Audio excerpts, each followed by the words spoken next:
So let me quickly look into this case scenario. 24 years old male, active, epileptic, well controlled since the last 2 years. Bankart's repair done 4 years back, failed, and now it is recurred with a small fall at home. A question to the delegates here. How frequently do you encounter these epileptics with shoulder instabilities? Dr. Sandeep, is it very common in your practice? Yeah, it is very common. It is very common. Okay. And when you encounter these epileptics, what is the first modality of treatment? Do you conserve them or think in surgical lines? Dr. Goyal? First thing we have to see that epilepsy, the patient of epilepsy needs to be well controlled. And we obviously need to investigate the patient. We need to look for the CT scan. We need to look for the MRI scans. Most importantly, CT scan, because patients with epileptics, they have a jerk, and they generally have a bony Bankart and a good bone loss. So that needs to be addressed during the primary surgery. So if there is a big bone loss, bony Bankart, that needs to be addressed. If that is addressed, most of the patients do well, unless and until they have a history of, again, a re-trauma or an epilepsy. Yeah, Dr. Sarthak, the first surgery, which was done a soft tissue Bankart's repair, 24-year-old epileptic guy, would that have been your first modality of treatment in the primary or the index surgery? Yeah, it depends upon the, when was the last episode of his epileptic prior to the surgery, first surgery, one. Second, what was the labral tear and how much was the labral tear, what was the location of the labral tear, and what was the bony Bankart, was any pre-existing bony Bankarts or not. So if the demand of the patient is not so much and occasionally he has got an epileptic attack, we could have tried for a soft tissue Bankart procedure. But if it is a known epileptic, then I prefer to go for an lateral jet than for it. Dr. Mohit, unipolar defect, only a soft tissue Bankarts in an epileptic. Would you have thought about a Letaje or a Remplissage to add on? Or would you have agreed with the index surgeon's treatment? Again, I think if the soft tissue component is the one that's the problem and there's no bony defect and the epilepsy is well controlled, I think we can definitely go in for a soft tissue procedure that's an arthroscopic Bankart, especially if the epilepsy has not happened in the last 1 year, it's documented as well controlled, and all secondary reasons of epilepsy have been taken care of. Okay.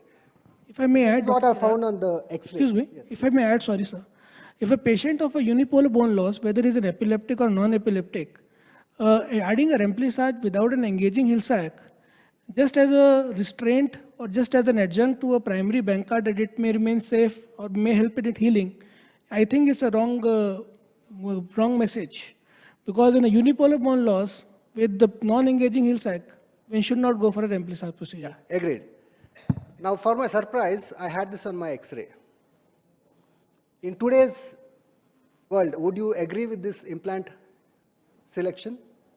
A metal anchor, that to bang on in good spots in an epileptic? Raise of hands. Depend upon the financial constraint. We never know. I would have probably done a Yeah, obviously, not a metal anchor, but over here. anticipating something which can fail. Probably I wouldn't have had this implant in place there.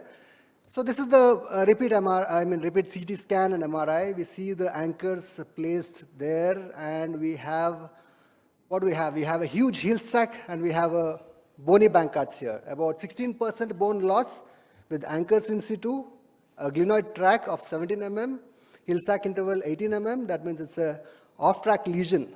Now the treatment. What is your first thought process? You would right away go with the Letaje with the Remplissage, Bankart with the Remplissage, or revision Bankarts with the Remplissage? Just a revision Bankart. Can you just tell me the bone loss again? I'm sorry. 16% bone loss, off-track lesion. Epileptic. Or my choice will be the 3-1, Letaje. Letaje, okay. Does everybody agree? Yeah, Letaje is the treatment of choice in this case, in my opinion. Yeah, let me just relook your my images here. This is the heel sac. a punched out lesion, engaging Hill sac. Okay. Theoretically speaking, one should do a letarge with a remplissage. There is no doubt about that. But patient with a letarge, primary letarge without, just letarge without remplissage, also do well. But yes, theoretically, he has a nearly an equivocal HSI and GT. It is 17 and 18. Okay. So On anesthesia here, mid-range instability, shoulder popping out like nobody's business. Anti-translation grossly positive. Does this change your plan, Dr. Goyal? no, letarge. Okay. So here we are. Intraoperative image, I scoped in. Of course, I was in beach chair. Engaging Hill sac.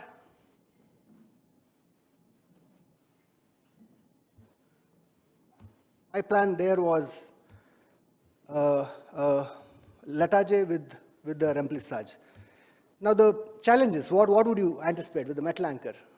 You want to pull out the anchors, or how do you anticipate any troubles intraoperatively here?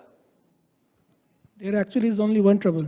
These metallic anchors which are there in C2, and there is actually as you see the bottom two anchors which are put at around 4 o'clock or 5 o'clock position, they're exactly where our screws will go for the letarge. Yes.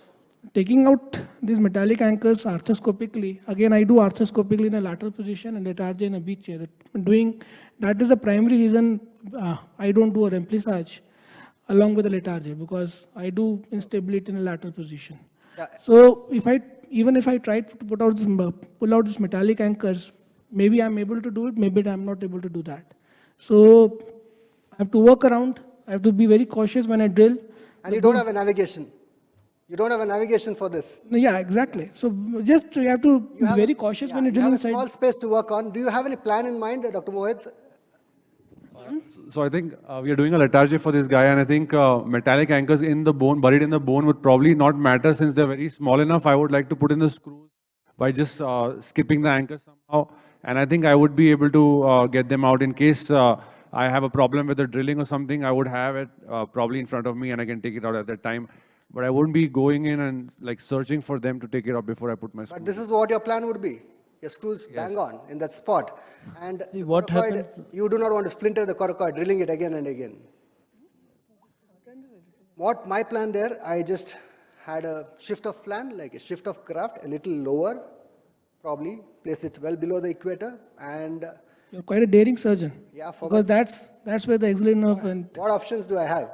So this is what it was, engaging Hill sac, and look at the Hill sac defect there, huge. I did go ahead, my plan was simple, remplissage with the letarge. Now let me ask again here, remplissage, how many of us would like to have 2 anchors in such defects? Or are you happy using 1 double-loaded anchor? And what is your anchor choice here? Younger guys, 24 years old, this one. So I use always metallic anchors for remplissage. I always use 2 anchors, and I use a double pulley technique. Okay, does everybody agree to that? Yes. 2 anchors. There's Yeah. 2 anchors. Good bone, no edema. Okay, I usually take a call based on the bone quality. If I feel that there's some kind of a edema around the. But I think in this scenario, you can stay with 1 because you're doing an open lateral jet also. So with 1, I think it's suffice, I think. Yeah, so that was my plan. I went ahead, did a remplissage and then the letarge. It's a little difficult to do your remplissage in a sitting or a beach chair position, but of course, we well managed to get the screws away from the metal anchors, and a post-op follow-up at about it's about 2.5 years now. The patient is fine. In fact, he's playing badminton, and this is the post-op images. If you would see, I have placed it a little lower than what you would expect, or right there, a well-healed bone, increasing the surface area, and probably, of course, it was a difficult call. What's your take on doing an ICBG in this case, along with the remplissage? You can, an option there, but it's just a first revision I would probably reserve. By doing an ICBG, we will avoid putting the screws, and we just need to drill two holes, and we can easily do it in a lateral position, and we can as well do remplissage. Chirag, That's my take. Good option. Chirag, Maybe I'm wrong. In fact, letarge will be my contraindication for epilepsy, because you are opposing the subscapularis as well as the bicep tendon. Yes. Imagine this patient had a strong epileptic attack, everything will come out. So probably these patients are best for ICBG rather than... Yeah, but you also provide a sling there in the front, and if this fails, he's only 24 years. If this fails a second time, what option do you have? No, see, You already done a... controlling epilepsy is one. Secondly is failing of the bony Bankart. And the failing of the bony Bankart, what it needs is bone. So either you give bone from coracoid or you give it from ICBG. The problem with coracoid that it will come with subscap and bicep. In strong contraction, everything will come out. Yeah, it's a two-way process. Some Yeah. would say plus. So some would say ICBG minus. is that way a far better and superior and safer procedure. It is not going to burn any bridges, and you have a coracoid left. And if that especially fails, about you the take hill another sacks. ICBG. Yeah, big hill sacks. I will like to put another graft there, instead of doing a remplissage. Yeah, that was another thought process. I would have put some oats plugs there. But yeah, sitting position, I was not very comfortable doing that. Yes, Subra sir. No, prime thing is control epilepsy. Yes.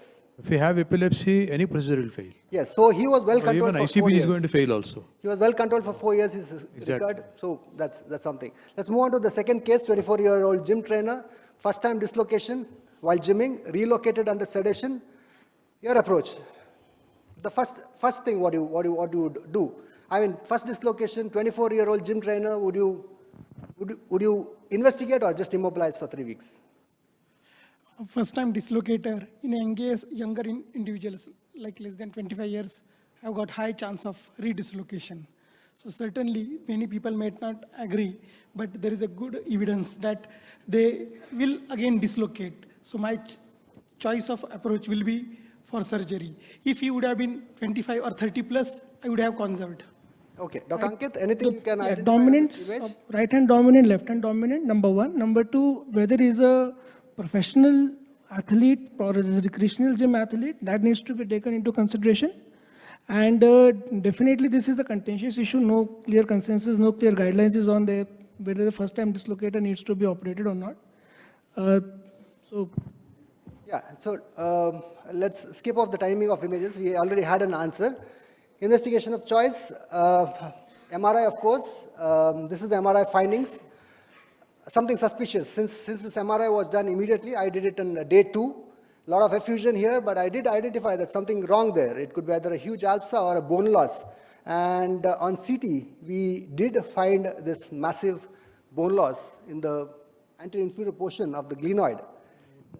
This was about 24% bone loss with a kind of a moderate hill sac, but of course it was an off-track lesion because of the glenoid bone loss. Now here, what would be your plan? You fix it, you do your bony Bankart's repair with remplissage or a Latarjet straight away? Bony Bankart repair. Okay, that is 2. Everybody else, Dr. Satak, Mohit, Bony Bankart. Only Bankart. bony Bankart's repair. Okay, would you add on a remplissage or no? Off-track lesion? No. Here it was, I scoped and this is what I found. A huge bone loss, clearing off, subjective assessment. I thought it was more than 25% of the glenoid. Heel sac, good punched out lesion, a huge heel sac lesion, and of course this was engaging. Does this now change the plan of your treatment or? Yeah, I think I'll try to do a double row arthroscopic Bankart repair where I would like to put a medial anchor on the glenoid and then get it back, the bone back to the healing area by double row technique, and also add a remplissage along with this. Yeah, so I did go ahead. I thought remplissage was apt here. As what would your Sarthak, what would your procedure of choice? Is it the Peter Millet technique, or would you have any other suture bridge technique where you would fix this bony Bankarts, or you would do a routine bony Bankarts repair? I go for suture bridge. Like I would like to place an anchor in the fracture fragment and try to take a bite along it, and then put one anchor above the bank fragment, another one below it. So here we are.